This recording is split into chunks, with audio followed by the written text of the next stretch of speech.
I'm so excited to share with you how I have made this podcast. It's something everyone seems to wonder about. How do you get started? And I have to say, it's Anchor. If you haven't heard about Anchor, it's the easiest way to make a podcast. Let me explain how. First of all, it's free. And like you know, there's not much in life that's actually free. Also, there's creation tools that are built in that allow you to record and edit your podcast right from your phone or computer, which is super simple. So you can seriously record anywhere. I'm recording in my closet right now. Anchor will distribute your podcasts for you, so it can be heard on Spotify, Apple Podcasts, and many more. This was a big point for me because I had no idea how to get on all these different platforms, and Anchor makes it simple.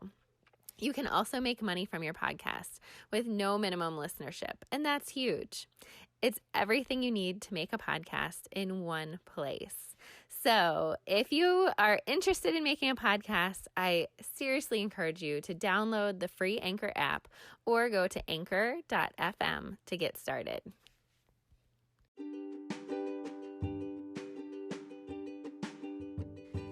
Welcome to Nourish and Shine, where I talk with passionate leaders in the fields of nutrition, functional and integrative medicine, and wellness, providing inspiration and practical advice to nourish your mind, body, and spirit, optimize your health, and live a whole, vibrant life starting now.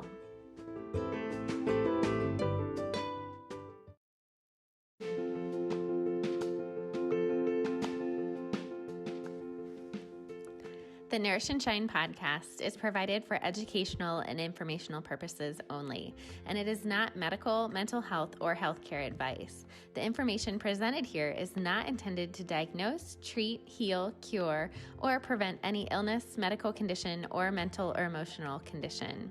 Please make sure you consult with a trusted healthcare professional before you make any changes. Today, I'm so excited to be talking with Melody Hartzler. She is a clinical pharmacist and functional medicine practitioner, and also a fellow Ohioan. She is just absolutely full of knowledge and so good at sharing it. We go deep into prediabetes, diabetes, we talk supplements, we talk diet, lifestyle, all sorts of things.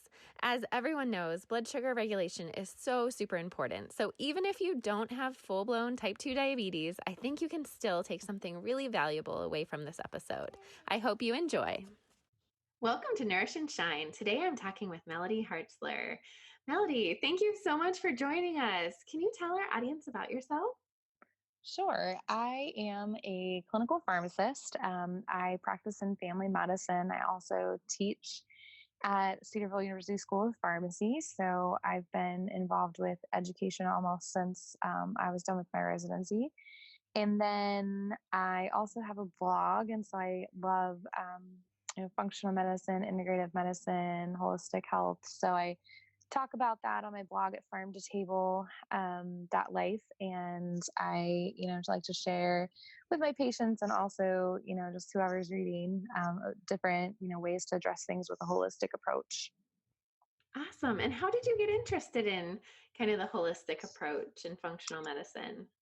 Sure. So, through my pharmacy school training, as you probably also experienced, most of the education is very much, the Western, approach and standard. Like, we were there to study drugs and how drugs work and how best to use drugs, which, obviously is part of my job. But then, I trained in the VA system, which was very, guideline based. This is, evidence-based medicine based. And it's not that functional medicine isn't evidence-based medicine, but how we have to look at it is a little bit differently because we don't have these huge drug companies funding studies.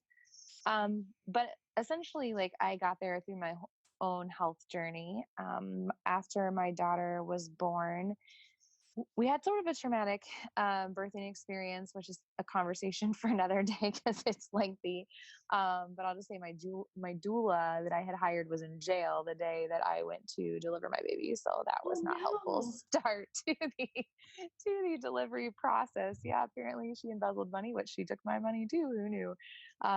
So, anyways, but that was just a little bit of a crazy story that just was a long, drawn out process, and I felt like just really sort of put the nail on like things that might have already been disrupted in my biome and different things. I just, sometimes there's like triggers that we recognize in functional medicine. And I think between that and just like the first 5 weeks of my daughter's life and just figuring out the whole breastfeeding thing with oversupply and also with her being tongue tied and just lots of stress, I think just that like period of time um, really caused some issues for me. And then it wasn't until about 6 months to a year later that I started to realize like I had constant abdominal pain. And then my daughter was also, she was having food allergies. And then so we were trying to figure out those things. And as a parent, when you're feeding your child something, you're like fearful that they're going to react. Like it caused me to have some anxiety about, feeding her and different things. So it just sort of like started to,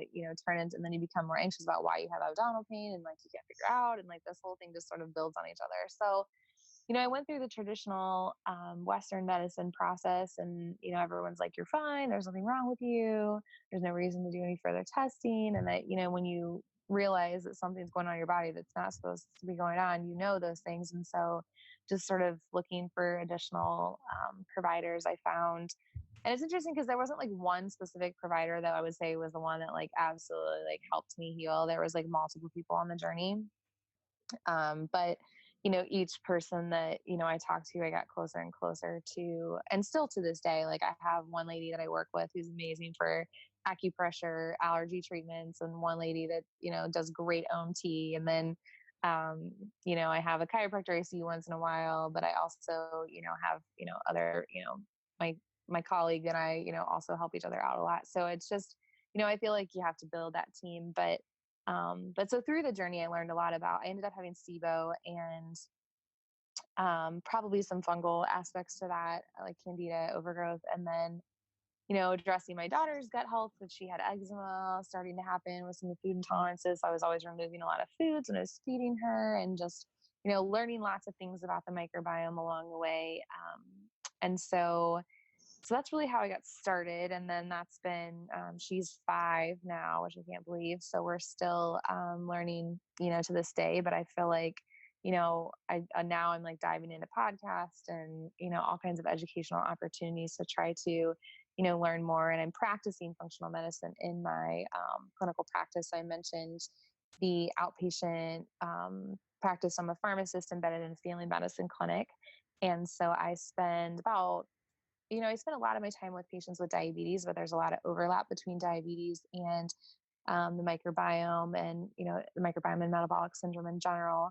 And then, so I do some functional medicine approaches with those patients, but then I also see a lot of people with IBS and a lot of people that have SIBO and a lot of people, that just have this constipation diarrhea that they've been told is just this collection of symptoms, and they're being given a drug, and we can actually address some of the underlying cause of that and oftentimes reverse symptoms, which is really exciting. So that's what I really love, like have fallen in love with, is the fact that like people are really desperate for answers, just like I was, and then they can actually get answers and start to heal and start to feel better when the same symptom presentation with other providers, including what I was taught in pharmacy school, like would have resulted in just a medication that they add to their list, and they wouldn't have actually healed from what they were dealing with. Yeah, and I think that's such an important story to share. And thank you for sharing your story, because there's so many people in that same boat that you easily get dismissed or given a medication and told like everything's fine, but really Mm-hmm. not getting upstream and getting at the root cause. Mm-hmm. Yeah, so today we're going to dive into diabetes. And I know, like you mentioned, that's a population you work with. Can Mm-hmm. you tell me a little bit more about kind of the functional medicine perspective on type 2 diabetes? Sure. So there is a lot of, I think the underlying piece, a lot of chronic disease starts with is inflammation. And so there's a lot of connections with the inflammation, not only happening because the blood sugars are fluctuating and in sort of turning on some of those inflammatory processes, um, but inflammation, also, inflammation in the gut has also been linked to diabetes as well. And so some of the connection, there's a lot of connections with the microbiome and the metabolic syndrome, I guess, to start out with, is defined as, like an increased waist circumference, elevated triglycerides, elevated blood pressure, elevated glucose, and low HDL. So if a patient has three of those things, then they're considered to have metabolic syndrome. And so when we look at metabolic syndrome, we see not only the, fact that they're having these elevated sugars, but we also start to see, even some of those complications that we term as macrovascular complications or big vessel complications are happening even in those pre-diabetes patients. And then microvascular complications also, sometimes occur early on. But so we have these, elevated risk. And so how we address that from a functional perspective, one thing I do is look at the gut. So there's a lot of correlation between, and I don't have a specific percentage off the top of my head, but a correlation between IBS and the gut. And so we're actually finding that things like short chain fatty acids, which are produced by the fermentation of the good bacteria in our gut, actually decrease the risk of developing metabolic disorders because they increase the body's ability to create cholesterol, like to develop cholesterol into bile acids. And so turning that extra cholesterol into bile acids is a beneficial thing. And then, so that's excreted. They also, short chain fatty acids also are a direct energy source for the colon cells. And so it helps, the signaling molecules there as well. And part of the signaling piece is that there's a hormone in our gut called GLP-1, which is a hormone that tells the body to secrete insulin. It tells the body that we're full. It tells the body, hey, we've got glucose here. We don't need the liver to make any more, because that's part of the process in type 2 diabetes. It sort of goes awry, is that the signal of insulin and some of the other hormones, the liver's still producing this extra sugar, even though there's plenty of glucose around. So those short chain fatty acids that are produced by the gut bacteria are actually, part of the signaling molecules that produce those hormones that are involved in all of this. So that's pretty cool. But the problem is when we have, poor gut health and, imbalanced microbiome, we find that we, lose some of the short chain fatty acids and we're not getting those beneficial effects. So there's also some, evidence that shows they can modulate insulin signaling in the fat tissue, preventing fat accumulation as well. So there's been other studies that have shown that the microbiome can also, people that have diabetes may be deficient in bifidobacteria species, and also have an imbalance of gut microbiome that increases some of the inflammation in the gut and the hyperpermeability piece, which could then contribute to some damage to the pancreas. So, and part of that is through a component of gram-negative bacteria called lipopolysaccharide that can sort of damage the cells, stimulate immune responses, start the inflammation process. And some of that gram-negative bacteria is just like bacteria that's in our gut that you wouldn't necessarily know, was there unless you, had a stool test or had some kind of symptoms that led you to looking for those things. So those are just, some of the relationships between the microbiome. There's also some pieces about the bile acid production in the gut microbiome. So if we don't have that, bile can actually provide an antibacterial activity. So if we don't have, good pancreas and gallbladder health, sometimes there's a, sort of cycle that happens, and bile also increases the release of GLP-1. So if we're not getting good digestion, so it comes back to, when we're chewing and activating, bile, when we're, some people are just flying through the day, shoving food in their mouth. And in those cases, sometimes we, don't chew. We don't have that, mindful eating process that allows our body to sort of, initiate some of these things. That can then, affect our hormone signaling that eventually affects insulin signaling and down the stream. So there's lots of different ways that can happen. But from a function, is there anything else you want me to expand on there? No, I think that's great. And I think, Okay. when it comes to prediabetes, I know you mentioned you're already seeing like macrovascular complications.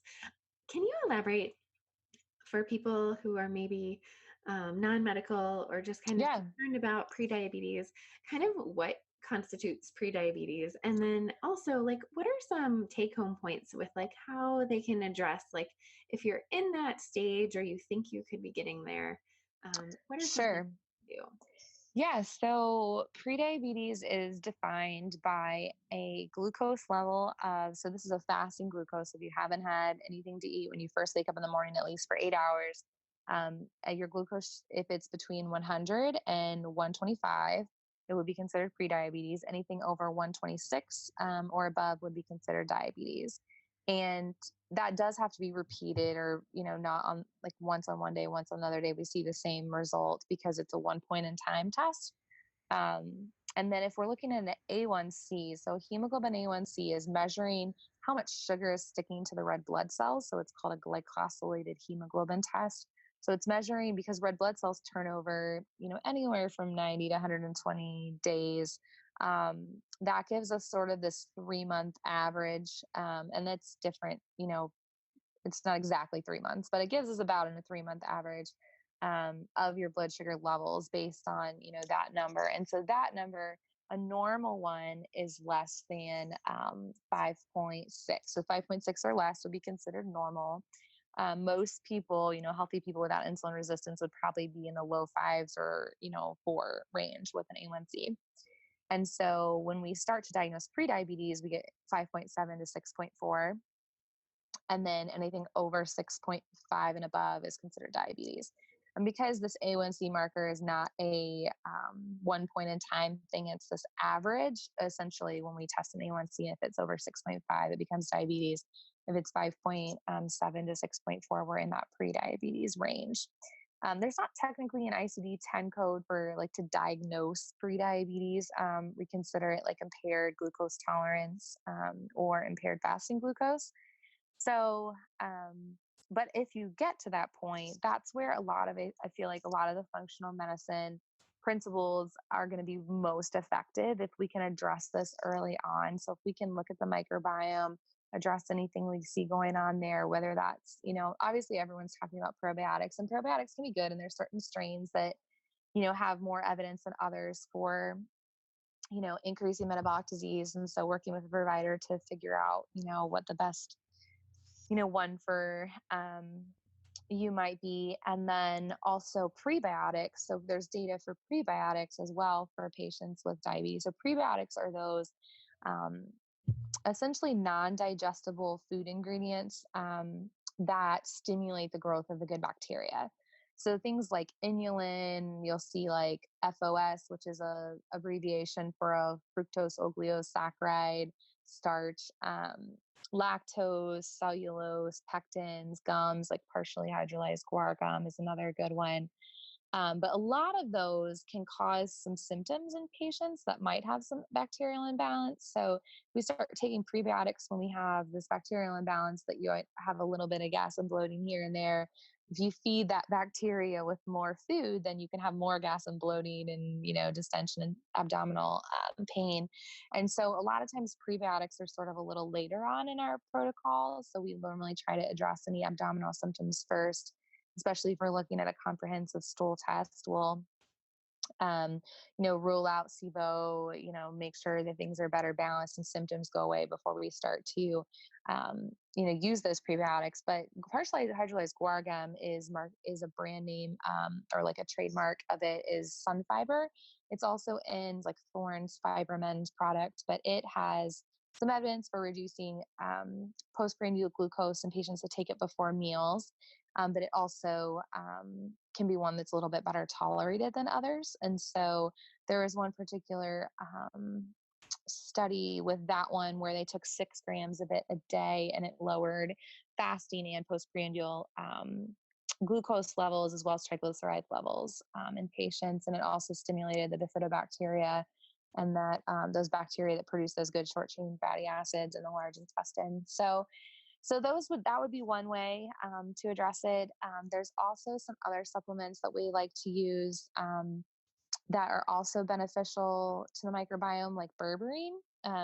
So berberine is a plant-based molecule, but it has, I sort of feel like it's like the panacea sometimes of of supplements, although curcumin might be up there too.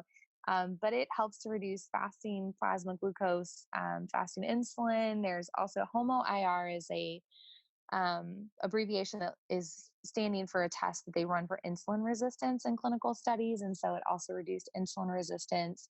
It can improve LFTs.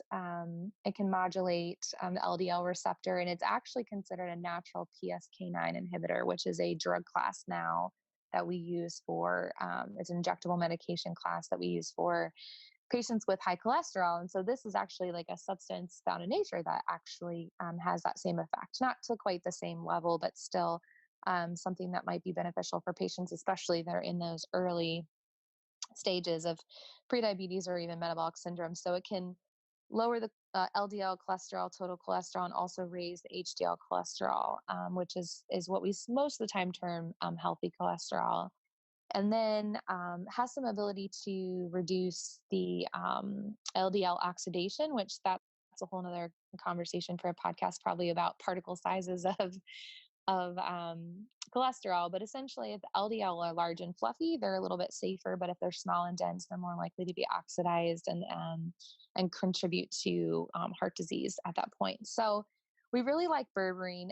It also has a beneficial effect on the gut microbiome. There's a particular species of bacteria, and I don't know if I'm saying it right, but it's called Akkermansia species. It's Akkermansia.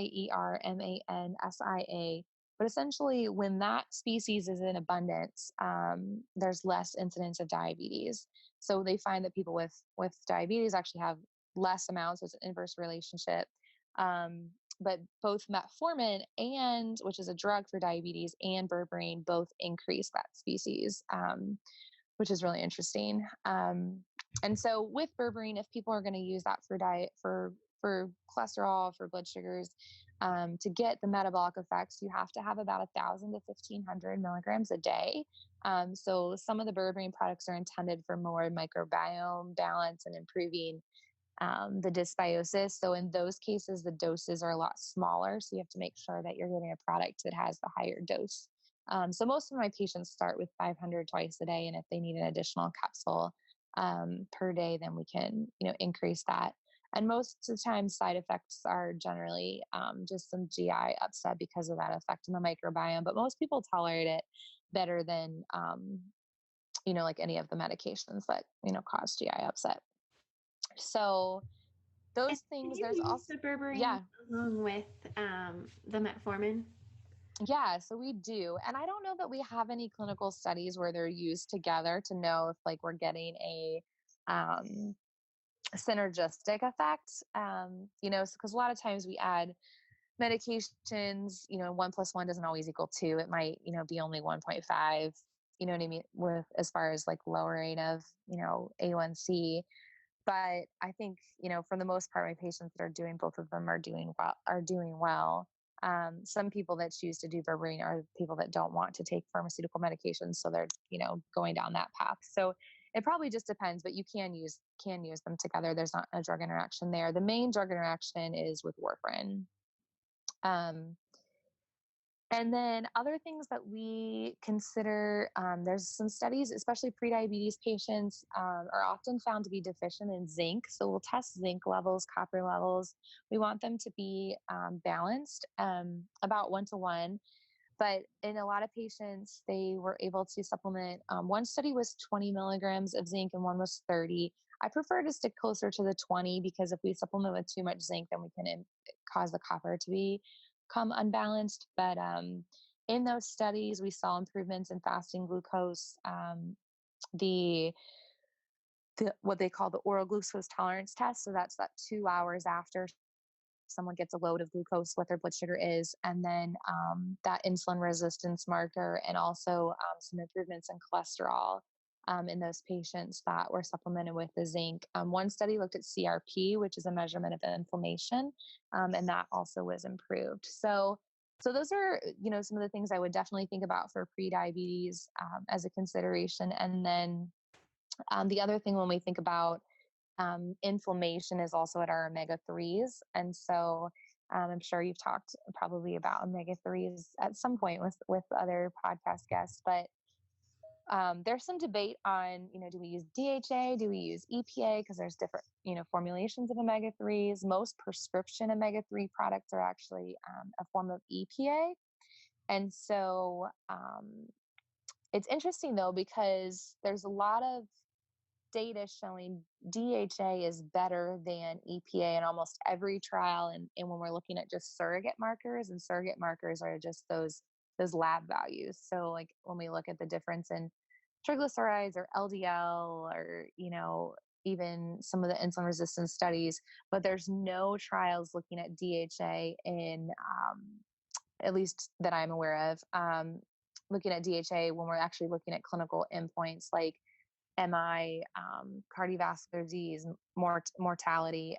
So that's where the pharmaceutical companies have gotten these EPA products. There's an EPA product on the market, which is icosapent ethyl, which is like an ethyl ester of EPA, excuse me. And that one actually has a clinical trial that shows benefit in patients with metabolic syndrome or diabetes in improving risk for heart disease events. And so that's one that a lot of times insurances will actually cover for patients. And so, a lot of my diabetes patients come to me because they know they can get help with their diabetes. They don't realize that I'm going to give all this other additional functional medicine type information out. But so, a lot of people that aren't sort of bought into the whole functional medicine process sometimes, or even if they are and like finances are a challenge, sometimes we'll start with the prescription product because if people have commercial insurance, there's like a coupon card, they can even get it for like $3 a month. So, so there's options, there as well. There's other things, you could think about like lipoic acid, chromium, Vanadium has some data, and cinnamon extracts have some data. So those are, all things, but I think my first go-tos would be berberine, zinc, and addressing inflammation with the omegas. And what sort of dosing are you using with the omegas? So most of the pharmaceutical products studies were at 4 grams per day of EPA. So sometimes I'll try like 2 grams a day of EPA and 2 grams of DHA. So, but if, it becomes expensive to do that much with some of the, direct to provider companies that we like to use where we know the quality is good. So it's really, I try to get people up to 4 grams a day as much as they can afford, to do. Yeah. And that's not to say that you shouldn't get this from diet as well. Like I'm not just trying to get people to supplement, but almost everybody I've tested for, there's a test we use for nutritional deficiencies, and it does an omega check that looks at your EPA, your DHA, all of those things in your body. And every single person I've tested has been like, except for maybe one, has been deficient in omega-3. So I just think the American diet is really low in omega-3s. And it, unless you're going to eat fish every day or, make sure that you're getting some kind of source in your diet, it can be difficult to get that one from diet. Yeah, that's such a good point. And the ALA from what we think of like chia and walnut and all those things, there's only like a 10% conversion. Yes. To the active EPA or DHA. So really, really good point.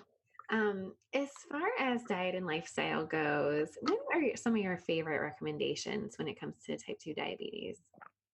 So from a diet standpoint, obviously everybody has their own opinion about nutrition and diet. And obviously I'm a pharmacist, not a dietitian, but I work with some fabulous dietitians. I finally found a dietitian group that thinks like, myself and you and others, from an integrative standpoint. But anyways, our sort of approach is that we try to recommend 30 grams of carbs per meal, which would get you about 90 grams per day for meals. And then if they do have a snack, to stick under 15 grams for the snack. So about a little over 100 grams per meal, which is not a super low carb diet. Because, if we talk about keto, we're talking less than 20 a day of carbohydrates. My challenge with keto, and I know people are doing well on it, I think it really should be a short-term thing for people that have, a lot of weight to lose and as sort of a jump start to their weight loss. But I don't know that it's a great long-term option, especially because of the microbiome and how impactful the microbiome is in all of this chronic conditions. And without the fiber, and the, beneficial starches to grow the bacteria, the good bacteria, I think the keto becomes a little bit challenging. I've also seen some women develop some thyroid issues because we need insulin involved in the conversion of thyroid hormone. And so I just think, in general, maybe a moderate carbohydrate approach is a little bit better. But that, I mean, even our approach of around 100 grams of carbs per day or less, and I don't tell people they have to eat 100. I mean, if they want to eat 50, that's fine. But I think, much less than 50 is probably a little too low for some of them. And I'm not talking that they're eating like fast acting sources of carbs. I follow more like a Mediterranean diet approach. Probably, I would say the Mediterranean diet is probably the most well studied diet as far as clinical trials on a diet. As far as like decreasing inflammation, we think like lots of olive oil. I mean, there's some cardiologists out there talking about like having 4 tablespoons of olive oil a day. And I sometimes tell my patients, they're like, you're crazy. I'm not drinking olive oil. I see this like look in their eye. Yeah. But it can be, beneficial for patients to think like that. I mean, they can certainly, but that's, a one way of supplementing, some good, healthy, anti-inflammatory fats like the omegas we were talking about. But, so the ADA, actually, their guidelines, American Diabetes Association, are even more, high than that. But theirs say what men can have up to 45 grams per meal, or 60, excuse me, 45 to 60 grams of carbs per meal.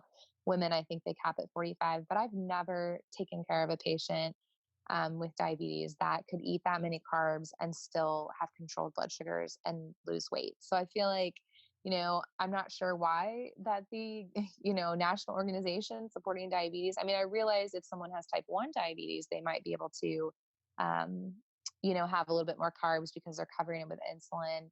And as long as they're exercising and doing a good job in that aspect, they're probably able to keep their insulin resistance under control, that might be okay. But for people with type 2, that's generally not gonna work to have that many. So we try to stick with the 30. And then as far as exercise recommendations, I tend to, a lot of people will come in and say, well, I walk, I'm really active around the house. And, that's great. And I appreciate that they're, up and moving around their house, but I really try to get them to dedicate specific time towards exercise and not just, oh, I'm parking further I hear that a lot. Like, I'm parking farther from my office building, or I'm walking up the stairs. And while those are all good things, it's not getting our heart rates high enough to actually make, much of an impact on the insulin resistance and things like that. And I also encourage them to consider weight training. And now I have patients that are, in their 20s up to, one of my patients this morning was 82. So like, some of them are even older than that. I have some people pushing 90. So, the conversation we have about exercise at, 82 versus the conversation we have about exercise at 20 something is going to be a lot different. But everybody, we try to encourage the movement that they can do. And so, if we can do weights and, some kind of resistance training in addition to some cardio, that would be ideal. Yeah, I love that you bring that up because when I was pregnant, I had gestation diabetes, and I found absolutely the most benefit from weight training when it came to blood sugar control, hands down over cardio. And looking to the research, I think it pretty much says that as well. Yeah. And it also, I think, is just a good stress reliever. And I know stress is something we wanted to kind of dive into too when it comes Yeah. So stress can, my patients sometimes are like, well, I woke up this morning, my blood sugar was 100, but by the time, I get to work, and after I had one patient bring in a Monster drink one day. I don't understand why my blood sugar increases. This is like sugar free. And I thought, like all that caffeine is like revving up your adrenal glands and causing, cortisol production, which is raising your blood sugar, but even though you're not, drinking any actual, sugar. And so I think, that's important to, watch how the caffeine affects the body. I think the coolest, one of the things that has been like practice changing for me is the availability of continuous glucose monitoring for patients. So there's a product called, there's multiple different continuous glucose monitors. And the cool thing about all these, companies sort of out, competing with each other right now is that it just keeps getting better. But the one that's the most available to patients with type 2 is called the Freestyle Libre. And so patients can get that, the meter is most often less than $100, and the box of sensors is normally 75 or less per month. And they can monitor their blood sugar like every single minute and see what it is without pricking their fingers. And so that's really helpful. I've worn both the Libre and the Dexcom, which I also love Dexcom. It's just a little harder to get if they're not type 1.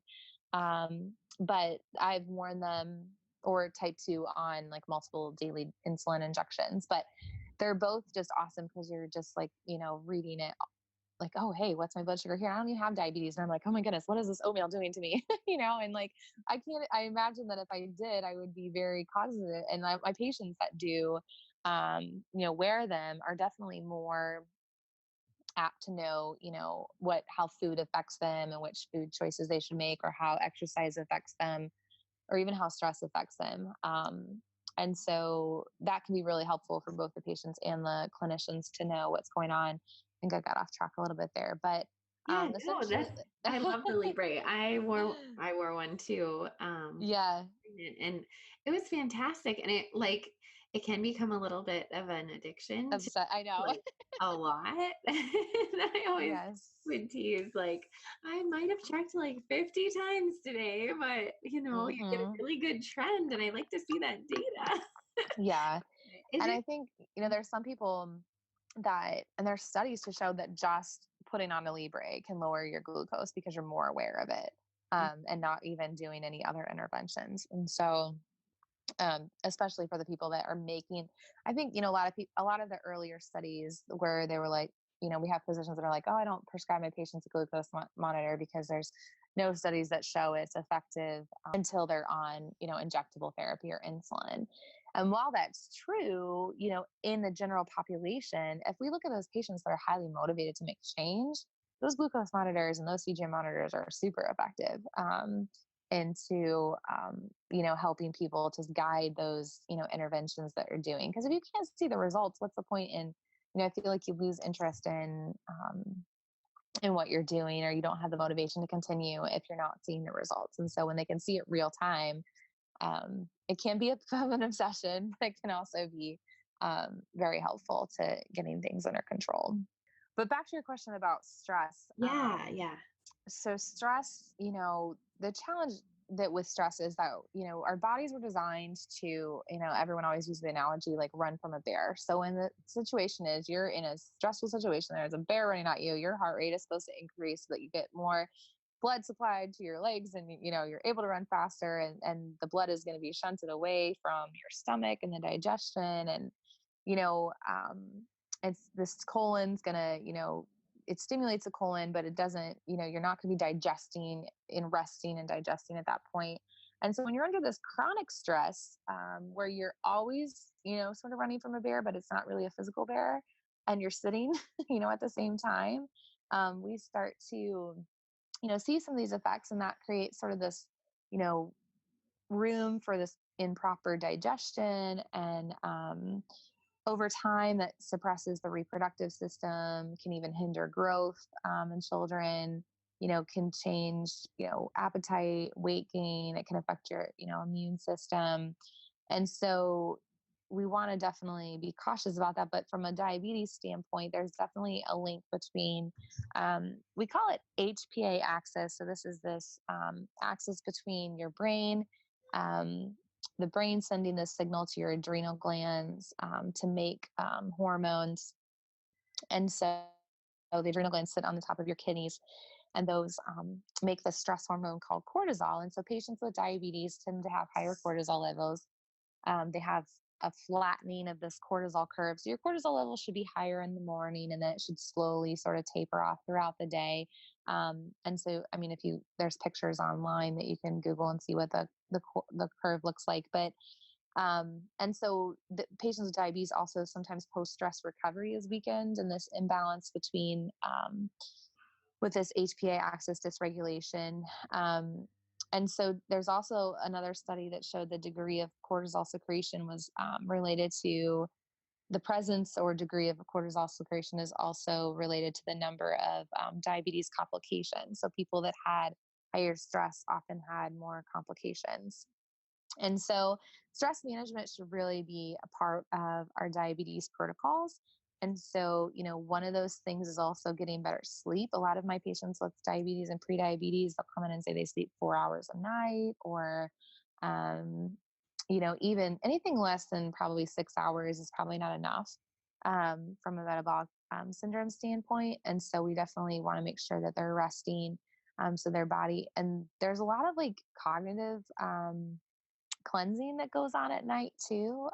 So I forget what the medical term for the cleansing of your brain that happens when you're sleeping. But there's some term out there for that. But essentially, the time when you're sleeping is really a time for your whole body to be, rejuvenated.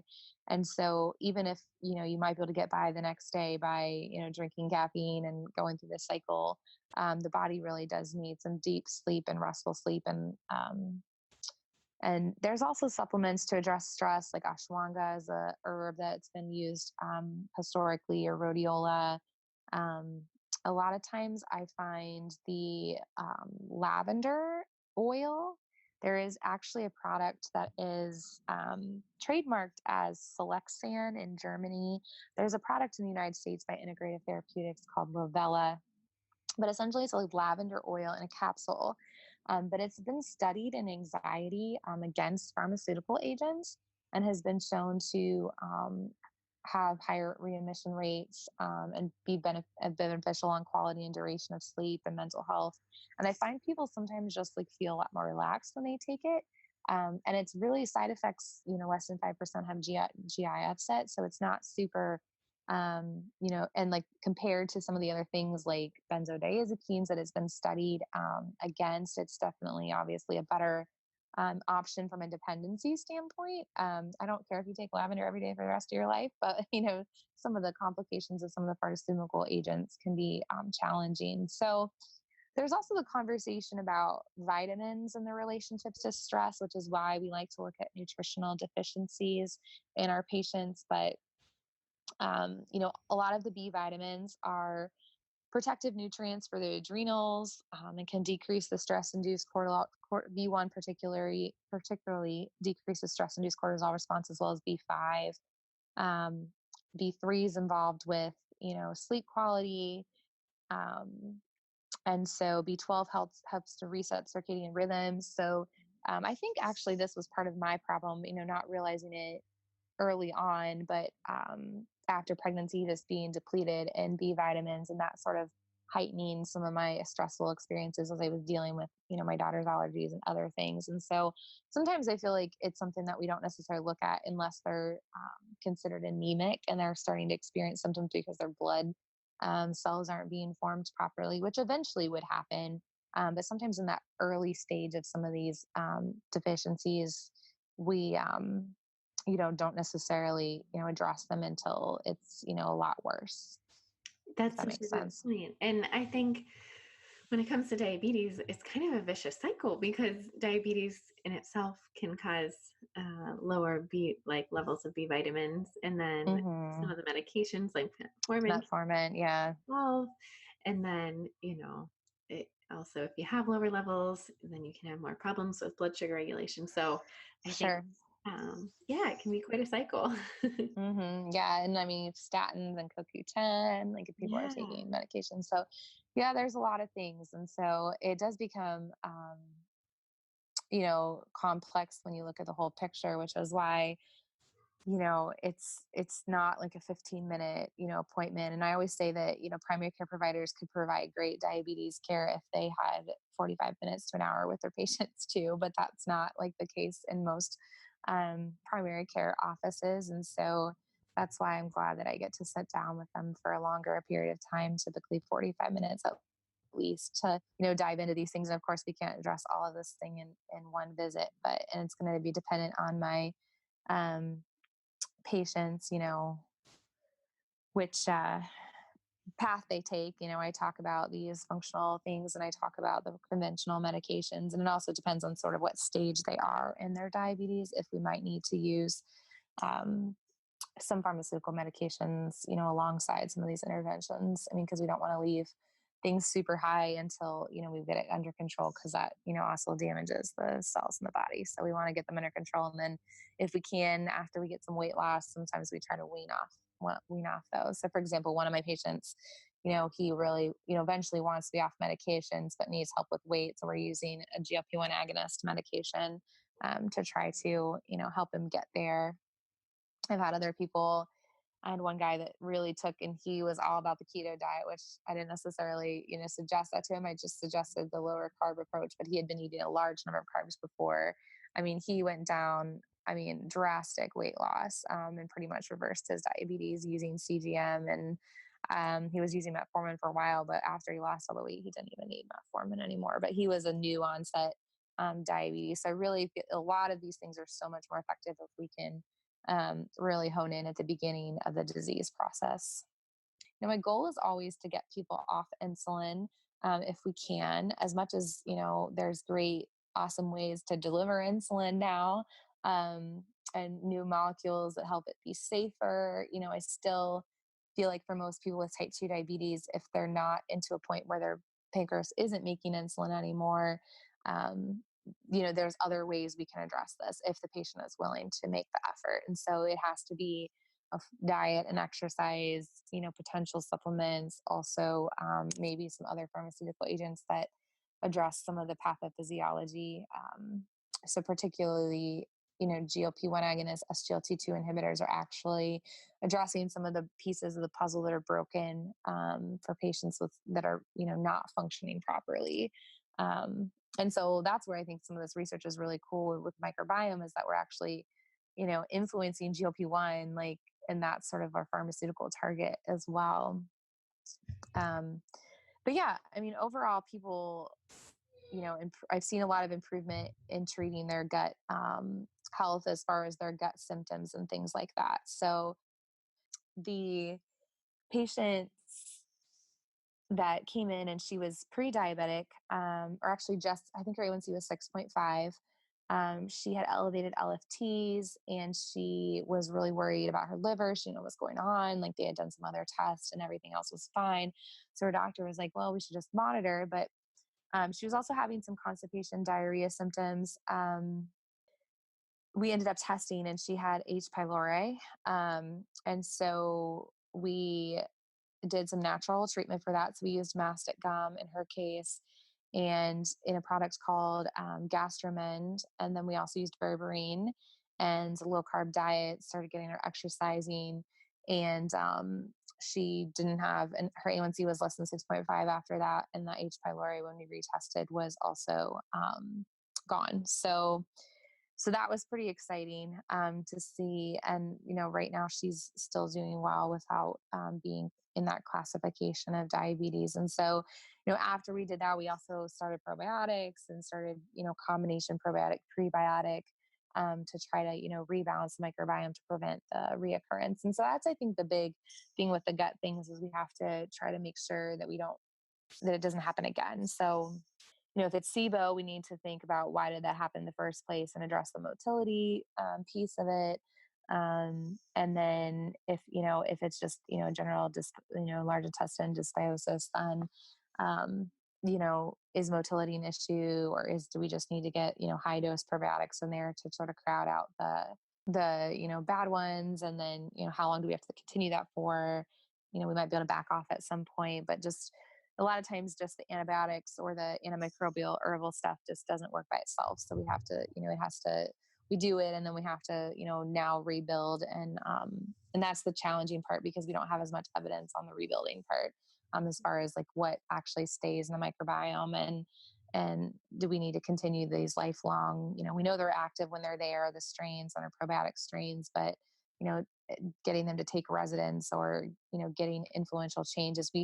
Even the prebiotics, we know they're growing bacteria in certain cases, but we don't always know, exactly which ones and is it the one we want to grow and all of those things. As far as other like tracking devices or technology, do you guys get into that? Are there any things that you found lately that you like? Um, so we use the Libre a lot. We use Dexcom, Medtronic. As far as like Apple Watch and things like that, like if people have it, we can certainly, use those things, but I guess it just depends on the patient and, what they have available to them, to be able to work with. They can use pedometers and things like that. But I don't know that those are always the best. It depends on like mine. Like it's like some weeks I'm motivated to like beat my circles, and then there's some weeks that I'm not. But so I don't know. Have you found any that particularly, work well for you? No, it depends. I like, as far as mindfulness goes, I really like the Muse. And I shared Yeah. in other episodes, but I love the tracking ability there. I have the Aura Ring, so I use the Aura Ring a lot. I haven't had any patients that have it though, but I think that's the best sleep tracker Okay. I've come across. Um, Okay. and then I like Nutrition IX is an awesome app for like food tracking that Okay. like all the vitamins and minerals as well. So when you're looking at like what are you getting from your diet, it's a nice way to be able to quantify that. Yeah. So those are a few of my favorites. Yeah. Yeah. We use My Fitness Pal a lot to like recommend to the patients because it has a lot of the fast food restaurants and things like that in there. So that one can also be helpful when they're trying to stick to their carbs, at home. So I wanted to ask you about one of your projects, which is functionalmedicinece.com. Can you tell me about that? Yeah. So the challenge of functional medicine training for a lot of people is that it can be really expensive. And even functional medicine providers can be expensive. And part of that is because you have to spend a lot of time digging in, and uncovering, what's going on in the patient. And so it's not just a 15-minute conversation, like I mentioned. And so, that can be challenging. And so, because, Institute of Functional Medicine is great, but to spend a week at a conference, that requires, plane travel or driving and a hotel stay and, the conference fee. And so you're talking, to complete the whole program is like $20,000. And, some of the other programs that are, more web-based are, even a couple of $1,000s. But I know every day there are people asking me about functional medicine training opportunities and where do they get, CE from. And so, I'm like, well, here's some CE opportunities, but even some of those trainings that cost thousands of dollars don't necessarily all have CE for pharmacists. And so I was like, okay, pharmacists want CE on this. And I had even a couple of times done some CE programs at national meetings and then resubmitted some, broader, like more in-depth, I guess, longer programs. Because before I had just talked about prediabetes at a national program. So we expanded to talk about not just prediabetes, but talking about metabolic syndrome and some other aspects to be able to address in their patients. And then I just kept getting denials from those um, organizations. And I thought, okay, well, if they don't want to have this at their national meeting, then I'm going to put a conference together and we're going to offer it online. So the cost is, lower for the participants. And so that's sort of where the functionalmedicinece.com was born. And so we're able to offer pharmacists CE at this time. Eventually, we might expand that into other CE programs and other CE providers, but right now we're focused on pharmacists. But that doesn't mean that other people can't join us. So we have a non-pharmacist price for the conference as well. So whether you are another healthcare provider or even a non-healthcare provider that's really interested in functional medicine, that conference was I guess November 9th, and so there are still video opportunities to learn from those modules and things. And so the whole first symposium, we are talking about functional medicine, nutrient deficiencies, dysbiosis. So that's my section, and talk a lot about the gut and dysbiosis. And then we're going to also have how the gut relationship to the immune system. And so we'll talk about, there's one CE presenter, Laura, who I think you know, I had interviewed before, the foodie pharmacist. She's going to be talking about the immune system impact from the gut. And then our afternoon sessions were focused on hormones. And so bioidentical hormone replacement, and then, looking at that and sort of how we assess that as a pharmacist and, as part of the care team in functional medicine. So really, health coaches would be great to, for this material. Anyone who wants to learn more, take a deeper dive for themselves. I mean, it's definitely going to be presented to a pharmacist audience, but anyone is welcome to join us. Yeah. And the non-practitioner price I'm looking at right now, or non-pharmacist price, is super reasonable. So yes. I think, those are all such interesting topics. And knowing you guys and knowing Laura, I know the content's going to be so good and so factual and just really, really well done. So I'm super excited to see it. And I highly recommend people check it out. A couple questions I always like to ask. The first one is, what does the word nourish mean to you? Well, I think the first thing I think about when you say nourish is like, I guess, I think about food first, I guess, because that's what we're sort of trained to think from a societal, aspect in nourishing our bodies. But I also think about spiritual nourishment and also, my relationship with God and relationship with Jesus. And so I think, not only is what we're doing here for our bodies as far as putting good food in our bodies and, you know, nourishing relationships, but I think like ultimately all of what I'm doing at least, and other people that profess Christ are doing, or we're trying to, nourish our relationship with Him. And so I think when I'm really at peace, and not in a crazy busy state, I think that's what I draw back to, and I sometimes get away from that when it becomes too busy. So I think, what nourishes my soul, I guess, is that and scripture and things like that. What's one thing you do regularly for self-care? I would say vacation, but I don't get to do that as regularly as I like. But I was on vacation last week at St. John, and it was amazing.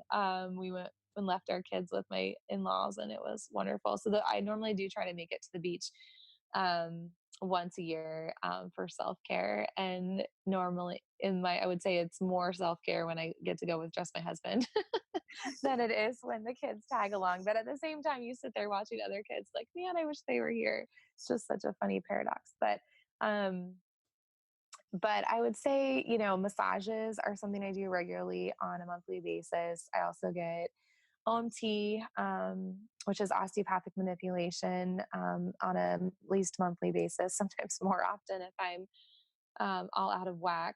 And then my last thing that I probably do, we do go to church every Sunday morning, and as much, as long as we're in town.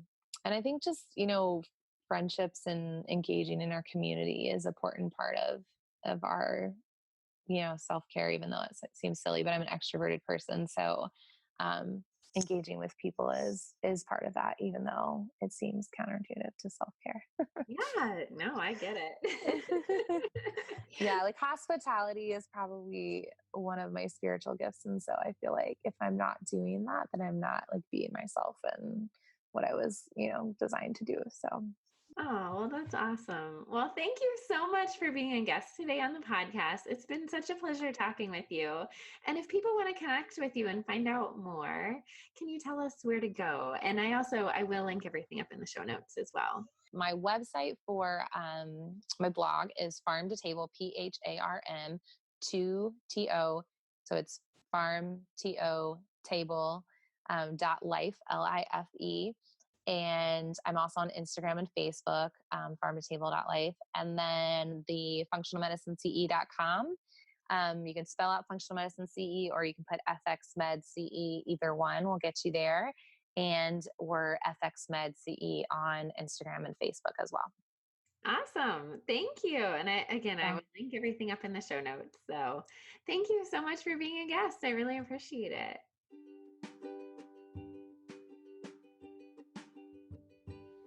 Thank you so much for listening to Nourish and Shine. I hope that you enjoy this episode and that you'll leave me a review on iTunes so that more people can hear the podcast. I'd also love to connect with you on social media. You can find me on Facebook, Instagram, and Twitter. I would love to hear your questions, so please send them my way. Also, you can check out my website. It's amysapola.com. I hope that today's interview provided you with some inspiration and practical advice to nourish your mind, body, and spirit, optimize your health, and to live a whole, vibrant life. Please join me again next week for another amazing interview. Have a wonderful week.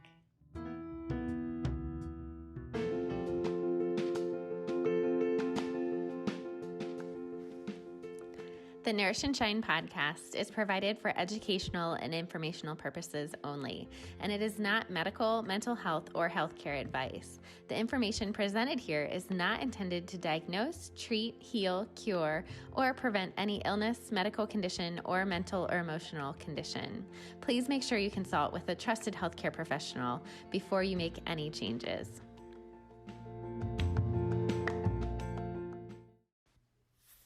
I'm so excited to share with you how I have made this podcast. It's something everyone seems to wonder about. How do you get started? And I have to say, it's Anchor. If you haven't heard about Anchor, it's the easiest way to make a podcast. Let me explain how. First of all, it's free. And like you know, there's not much in life that's actually free. Also, there's creation tools that are built in that allow you to record and edit your podcast right from your phone or computer, which is super simple. So you can seriously record anywhere. I'm recording in my closet right now. Anchor will distribute your podcast for you, so it can be heard on Spotify, Apple Podcasts, and many more. This was a big point for me because I had no idea how to get on all these different platforms, and Anchor makes it simple. You can also make money from your podcast with no minimum listenership, and that's huge. It's everything you need to make a podcast in one place.